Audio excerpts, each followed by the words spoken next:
Maya had always loved making people look different since she was little. She would use her mom's makeup to turn her friends into monsters and princesses. Now, at 25, she was trying to make it as a makeup artist in the big city. But work was hard to find, and money was getting tight. That Tuesday morning, Maya walked down the old street looking for props for her next project. The movie studios wanted something special, something nobody had seen before. She needed to prove she could create magic with makeup and special effects. Then she saw it. A tiny shop squeezed between a coffee place and a dry cleaner. The faded sign read Murphy's Costume World. The windows were dusty, filled with old masks and wigs that looked like they hadn't been touched in years. Maya almost walked past, but something made her stop and push open the heavy wooden door.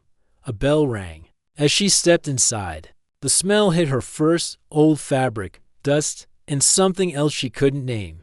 The shop was cramped, with costumes hanging from every wall and ceiling. Pirate hats, princess dresses, and superhero capes created a maze of color and texture. "Can I help you, dear?" came a voice from behind the counter. Maya turned to see an old man with kind eyes and white hair. His hands looked rough, like someone who had worked with them his whole life. He wore a simple brown vest and had paint stains on his fingers. "I'm looking for something special," Maya said. "I do makeup for movies, and I need something that will make people say wow."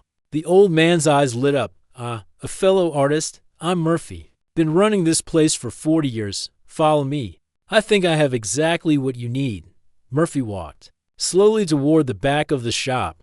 Maya followed, ducking under hanging costumes and stepping around boxes filled with accessories. The deeper they went, the more interesting things became. She saw masks that looked incredibly real, with hair that seemed to grow from actual skin. "You made all these?" Maya asked, touching a werewolf mask that felt surprisingly warm. "Most of them," Murphy nodded, "started as a hobby when I was young. Always fascinated by how we can become someone else just by changing how we look." They reached a door at the very back of the shop. Murphy pulled out an old key and unlocked it. "Not many people get to see my workshop," he said with a smile, "but I think you'll appreciate what's in here." The room beyond was like stepping into another world. Workbenches covered with tools Maya had never seen before. Bottles of liquids, in colors that didn't have names. And everywhere, pieces of costumes that looked more real than real life. But what caught Maya's attention was sitting on a special stand in the center of the room. It was a headpiece unlike anything she had ever seen. The curved horns rose from what looked like genuine skin. The detail was incredible, every scale. Every line looked like it had grown naturally. Red eyes seemed to watch her even though she knew they were fake. "This is my masterpiece," Murphy said, his voice full of pride. 20 years I've been working on it. Those aren't just decorations, you know? The whole thing is alive with electronics and mechanisms." Maya walked closer, her heart beating faster. This was exactly what she needed. The studios would go crazy for something this realistic. She could already imagine the photos, the recognition, maybe even awards. "How does it work?" she asked, not taking her eyes off the incredible creation. Murphy moved to stand beside her. "The horns are the key. They're not just attached to the head. They're connected to sensors and computers hidden inside. Touch the right spots and the eyes glow. The jaw moves. The whole thing comes to life." He pointed to the space between the two horns. "But this spot here, right in the middle, that's the most important. I spent years programming what happens when someone presses there. It's like the unbutton for everything I built into this piece." Maya reached out, then stopped herself. "What happens when you press it?" Murphy's expression became serious. "That's the thing. I've never actually tested it. The programming is complete. But once you activate that spot, there's no going back. Everything I built into this headpiece will start working at once." "Is it dangerous?" Maya asked. "Not dangerous," Murphy said slowly, "but definitely permanent. Once those systems start up, they're designed to keep running. I built it that way on purpose." Maya stared at the headpiece, her mind racing. It was perfect. exactly what she needed to launch her career. But Murphy's words made her nervous. What did he mean by permanent? How much? She asked. Murphy was quiet for a long moment. For you, $300.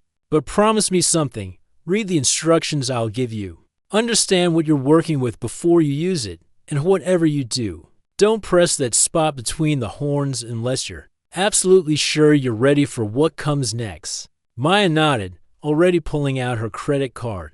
She would read the instructions, of course. She was always careful with her work, but looking at that incredible creation, she couldn't imagine anything going wrong.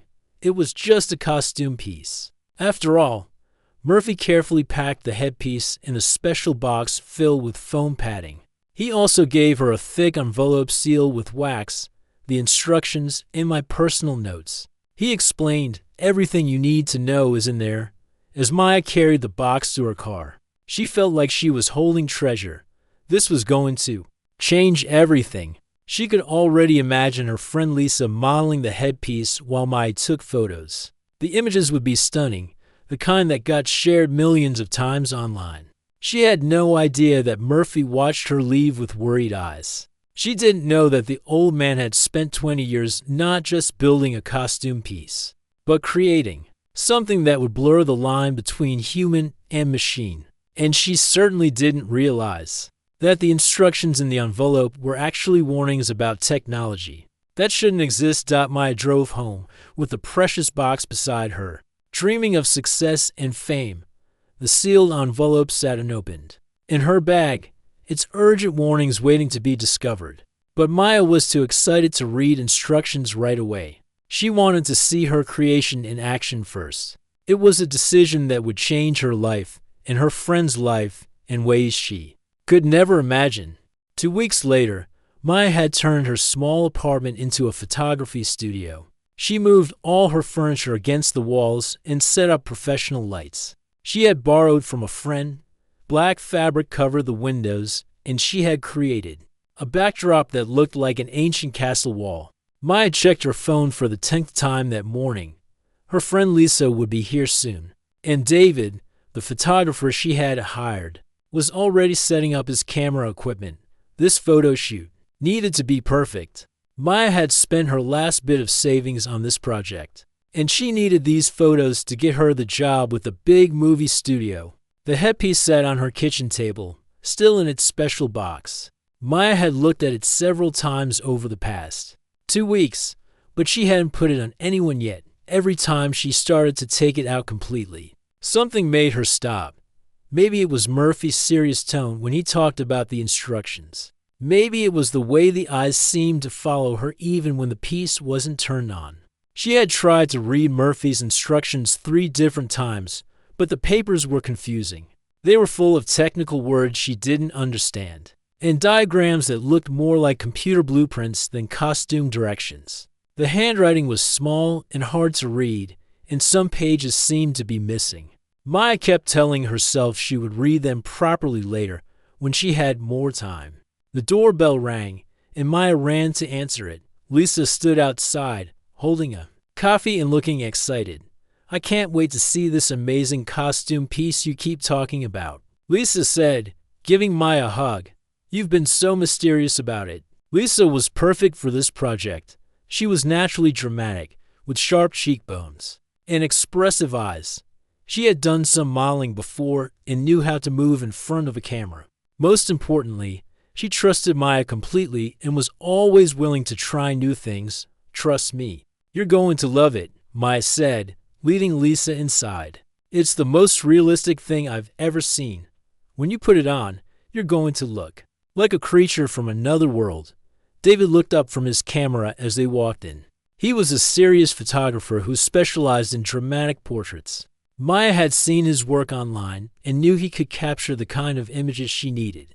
Show me what we're working with, David said, adjusting his lens. I want to plan the lighting before we start. Maya carefully lifted the headpiece from its box.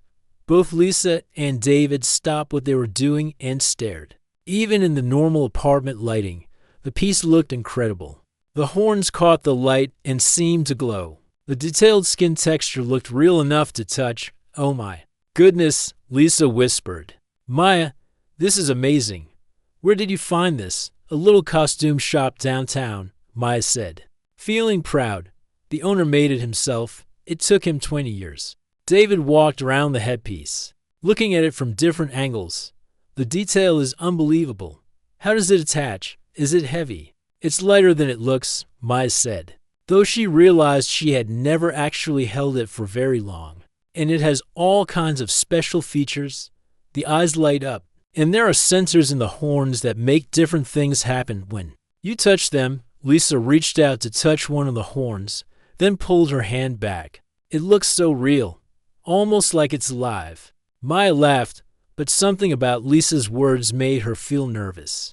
It's just really good craftsmanship. Here, let me help you put it on so we can see how it looks.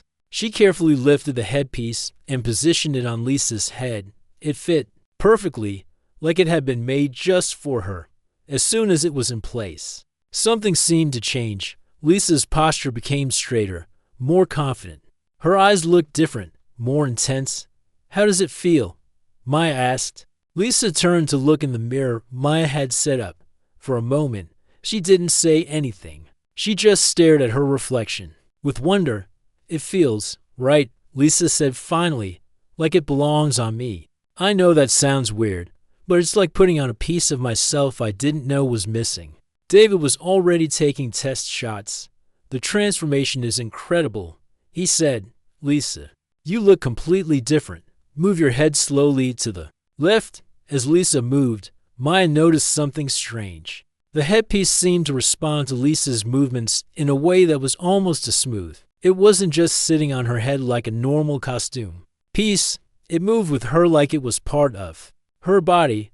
The horns feel warm, Lisa said, reaching up to touch them. Is that normal? Maya frowned. I don't think they're supposed to be warm. Maybe there's a battery system inside that heats up. Look at this, David called out, showing them the camera screen. The photos he had taken were stunning. Lisa looked powerful and mysterious, like a creature from ancient legends. The lighting made the horns seem to glow from within. These are exactly what I needed, Maya said, feeling excited and relieved. Lisa, you look incredible. Let's start the real shoot. She positioned Lisa in front of the backdrop and began adjusting the lighting. David moved around them, taking shots from different angles. Lisa seemed to instinctively know how to pose. She moved with a grace that Maya had never seen before, like the headpiece was guiding her movements.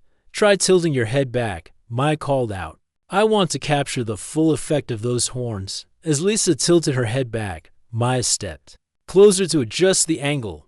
The lights were bright and hot, and Maya was focused on getting the perfect shot. She could see in David's camera screen that they were creating something truly special. Without thinking, Maya reached up to fine-tune the position of the headpiece. Her fingers found the spot right, between the two horns, exactly where Murphy had warned her never to touch. In her excitement and concentration on the photos, she had completely forgotten the old man's serious words. Her finger pressed down on that sensitive spot. The response was immediate and shocking. The headpiece suddenly came alive in ways Maya had never imagined. Lights flashed, mechanical sounds started humming, and Lisa gasped in surprise. Don't press that between my horns, Lisa said, but her voice sounded different now, deeper and more resonant. Maya realized with growing horror that she had just activated something she didn't understand. The instructions she had never properly read were still sitting unread in her bag, and now it might be too late to learn what she had really gotten herself into. The moment Maya's finger pressed between the horns, everything in the room changed. The headpiece lit up like a Christmas tree, but not in a fun way. Bright red lights flashed from the eyes, and a low humming sound filled the apartment. Lisa's whole body went stiff, like she had been frozen in place. What's happening? David shouted, still holding his camera, but backing away from the lights. Maya, what did you do? Maya pulled her hand back quickly, but it was too late. The headpiece was fully awake now, making sounds she had never heard before, mechanical. Clicks and whirs came from inside it, like a computer starting up. The horns began to glow with their own light, pulsing like a heartbeat. Lisa stood perfectly still in the middle of the room. Her eyes were wide open, but she wasn't blinking. She wasn't even breathing normally. Maya could see her chest moving up and down very slowly, like she was in some kind of trance. "Lisa?" Maya called out, moving closer. "Lisa, can you hear me?" For a long moment, nothing happened. Then Lisa's head turned toward Maya. But her movements were different now. Instead of the quick, natural way she usually moved, everything was slow and smooth, like she was underwater. "I can hear you," Lisa said, but her voice sounded strange. It was still her voice, but there was something else mixed in with it. An echo, maybe, or like two people talking at the same time. But everything is different now. The red lights in the headpiece's eyes grew brighter. Maya could see that they weren't just simple bulbs anymore. They moved and focused like real eyes, tracking around the room and studying everything they saw. "Different how?" Maya asked, trying to stay calm even though her heart was racing. "Lisa, I need you to tell me what you're feeling." Lisa lifted her hand and looked at it like she was seeing it for the first time. "I can feel the headpiece connecting to me," she said slowly. "It's not just sitting on my head anymore. It's becoming part of me." David had stopped taking pictures and was just staring. "Maya, this isn't normal. Costume pieces don't do this. What exactly did that old man sell you?" Maya wished she had an answer. She thought about Murphy's serious warnings and the instructions she had never properly read. They were still in her bag across the room, but she was afraid to leave Lisa alone even for a moment. The humming sound from the headpiece was getting louder. Maya could feel it vibrating through the floor under her feet. The horns were definitely warmer now, and they seemed to be growing slightly larger. Not much, but enough that Maya could see the difference. "Lisa, I need you to try to take the headpiece off," Maya said, reaching toward her friend. "I can't," Lisa replied, and for the first time, Maya heard fear in her voice. "I've been trying, but my hands won't do it. It's like the headpiece doesn't want me to remove it." Lisa's hands moved to the sides of the headpiece, but as soon as her fingers touched it, they stopped moving.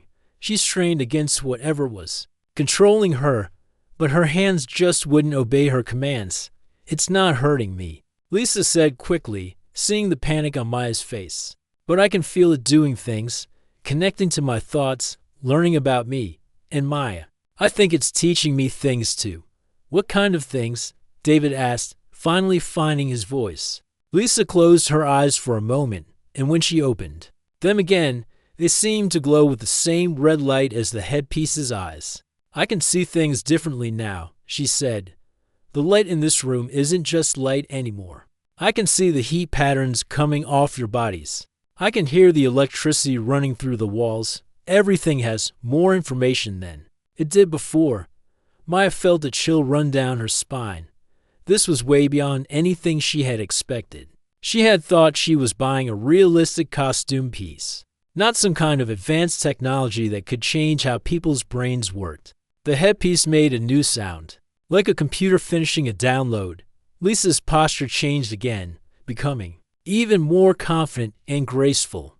She moved her head from side to side, and Maya could see that the horns were definitely bigger now. They looked more real, too, like they were made of actual bone instead of whatever material Murphy had used. "The connection is getting stronger," Lisa said, and now her voice had a musical quality that hadn't been there before. "I can feel the headpiece's memories, 20 years of programming, all flowing into my mind. Maya, this isn't just a costume. It's something much more important." "What do you mean?" Maya asked, though she was starting to understand that she had gotten herself into something far more serious than a simple photo shoot. Lisa turned to look directly at her, and Maya gasped. Lisa's eyes were completely red now, glowing like small suns, but somehow they still looked kind, still looked like her friend's eyes. "Murphy didn't just make a costume," Lisa explained, her voice now carrying harmonics that seemed to come from the headpiece itself. "He created a bridge, a way for humans to connect with technology on a level that's never been possible before. And Maya, I think I'm becoming the first person to cross that bridge." The room fell silent except for the steady humming of the headpiece. Maya and David stood frozen, watching as their friend transformed into something they couldn't understand. The photo shoot they had planned was forgotten. The career Maya had hoped to build seemed unimportant now. All that mattered was Lisa, standing in the middle of the room with glowing red eyes and growing horns connected to a piece of technology that was changing her in ways none of them could predict. Maya knew she needed to read Murphy's instructions right away, but looking at her friend, she wondered if it was already too late to change anything. The headpiece had awakened, and there was no putting it back to sleep. Maya watched in amazement as her friend continued to change before her eyes. The headpiece wasn't just sitting on Lisa's head anymore. It looked like it was growing into her skin, becoming part of her actual body. The edges where the prosthetic meant Lisa's neck were disappearing, replaced by the same detailed texture that covered the headpiece. "Lisa, how do you feel?" Maya asked, trying to keep her voice steady. She didn't want to scare her friend, but she was terrified about what was happening. Lisa touched her face gently, feeling the changes as they happened. "It doesn't hurt," she said, sounding surprised. "Actually, it feels good, like I'm becoming more myself, not less. Does that make sense?" It didn't make sense to Maya at all, but she nodded anyway. She could see that Lisa wasn't in pain, which was the most important thing. But the transformation was getting more dramatic by the minute. The horns on Lisa's head were definitely real now. They had grown at least 2 inches longer and looked like they were made of actual bone. When Lisa moved her head, Maya could see that the horns moved naturally with her, like they had always been there. David was still taking pictures, but now he was doing it because he couldn't believe what he was seeing. "This is impossible," he kept saying under his breath. "Things like this don't happen in real life." But it was happening, right in front of their eyes. Lisa's skin was changing color slightly, taking on a golden tone that seemed to glow from within. Her eyes were completely red now, but they were still kind and intelligent. When she smiled, Maya could see that even her teeth looked different, slightly sharper, but not scary. "I can understand things now that I never could before," Lisa said. Walking over to Maya's laptop computer, she placed her hand on it without even opening it. "I can feel the electricity flowing through this machine. I can sense all the information stored inside it." Maya and David exchanged worried looks. This was getting more strange by the minute. "Lisa, I think we need to call someone for help," Maya said. "Maybe a doctor, or—" "No," Lisa said firmly, but not in a mean way. "Maya, I know you're scared, but this is something amazing. I can feel knowledge flowing into my mind, things that humans have never been able to understand before. Murphy didn't just create a costume. He created a way for people to evolve." The headpiece made a soft beeping sound, and Lisa's eyes glowed brighter for a moment. She stood up straighter, and Maya could see that her friend was becoming more confident and graceful with each passing minute. "What do you mean, evolve?" David asked, lowering his camera. Lisa turned to look at him, and when she spoke, her voice had new tones in it, like music mixed with normal speech. "Humans have always used tools to become better at things. We use cars to go faster, computers to think better, phones to talk to people far away. But we've always been separate from our tools. This headpiece is different. It doesn't just help me do things better. It makes me better." Maya felt a mix of wonder and fear. Her friend was still Lisa, but she was also becoming something new, something that had never existed before. "Can you still take it off?" Maya asked hopefully. Lisa touched the sides of the headpiece gently. "I don't think so," she said. "But Maya, I don't want to take it off anymore. I can see colors that don't have names. I can hear sounds that are too quiet for normal ears. I can think about problems in ways that would take regular people years to figure out." The room temperature was getting warmer. Maya could feel heat coming from Lisa's body, like she was running a fever.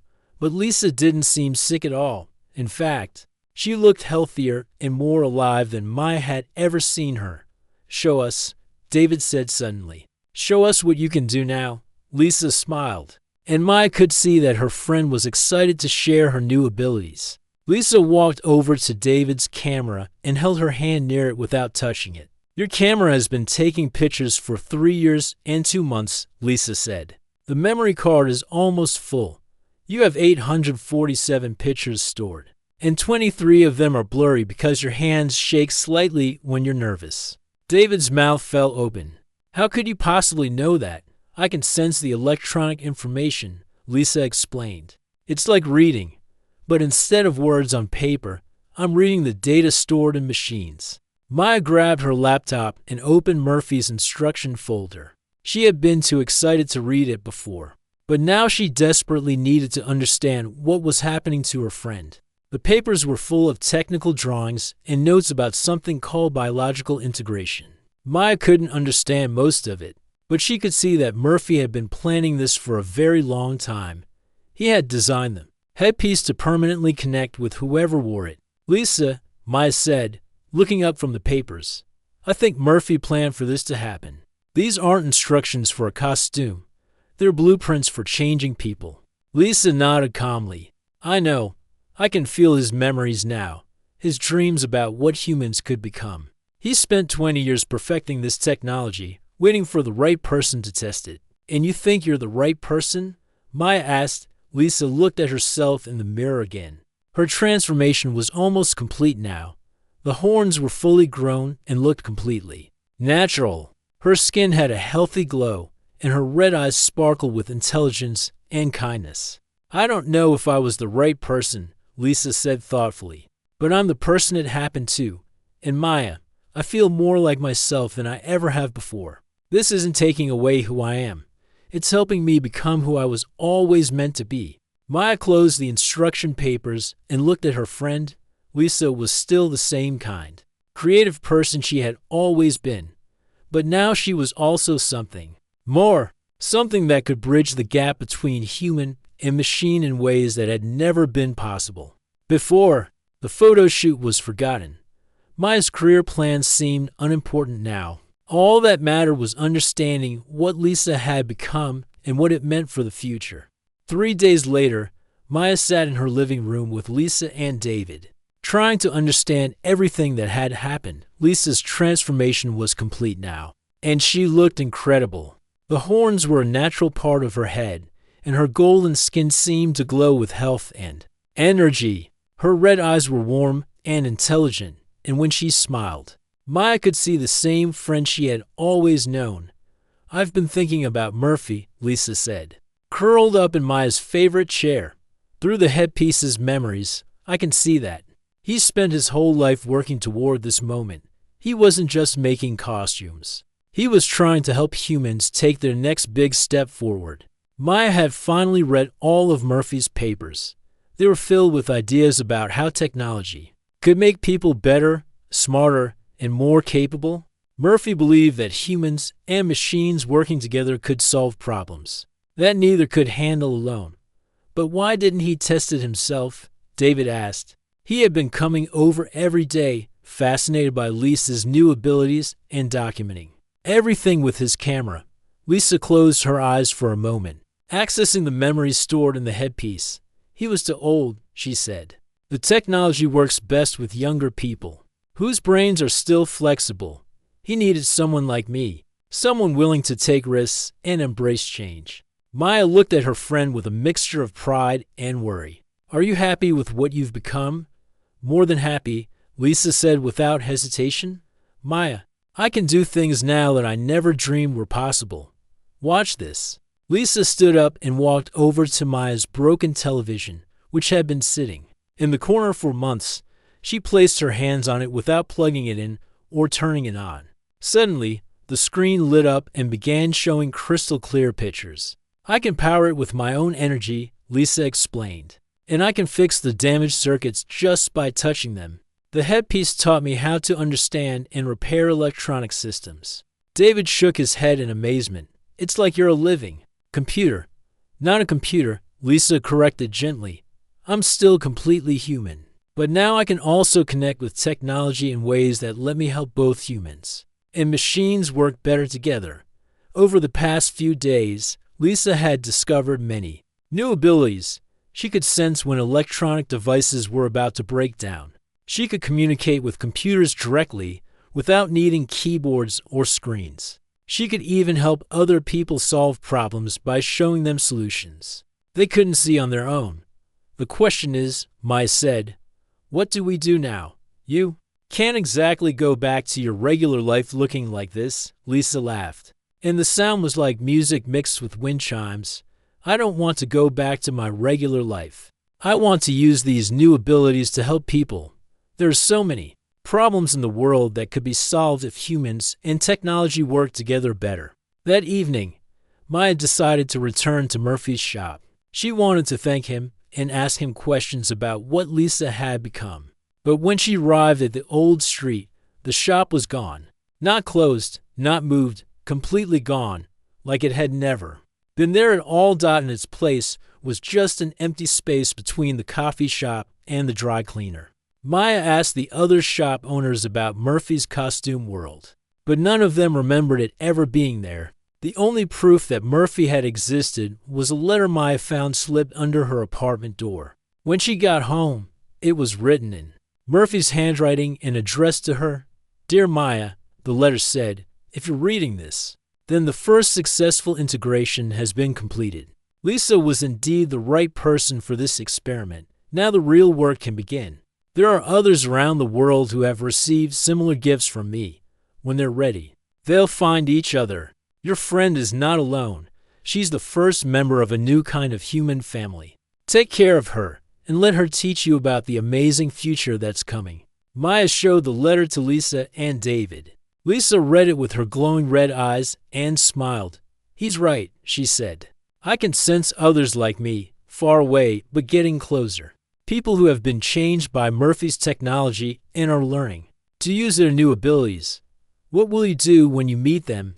Maya asked. Lisa looked out the window at the city lights twinkling in the distance. We'll work together to solve problems that humans alone couldn't fix. Climate change, disease, poverty, all the big challenges that need both human creativity and technological power to overcome. David had been quiet during this conversation, but now he spoke up. Lisa, I've been taking pictures of your transformation, but I'm not sure what to do with them. This story is too important to keep secret, but I also don't want to put you in danger. Lisa considered this carefully. Share the pictures, she said finally, but tell people that this is just the beginning. Murphy's technology exists, and it's going to change the world. People should be prepared for what's coming.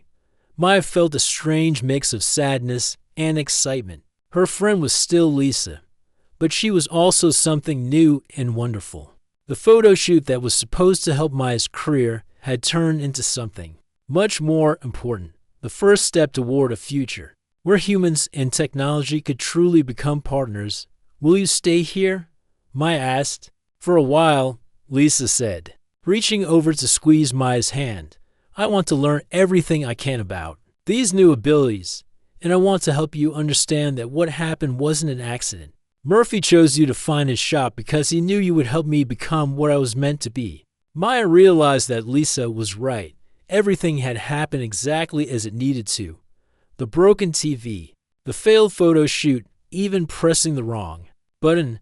It all led to this moment when humanity took its first step toward a better future. Outside the window, the city hummed with electricity and technology. Lisa could hear it all now, could feel the flow of information through cables and wireless signals. She was no longer just Lisa the model. She was Lisa the bridge between human and machine. The first of a new kind of person who could help both sides understand each other. The future had arrived, and it looked nothing like anyone had expected.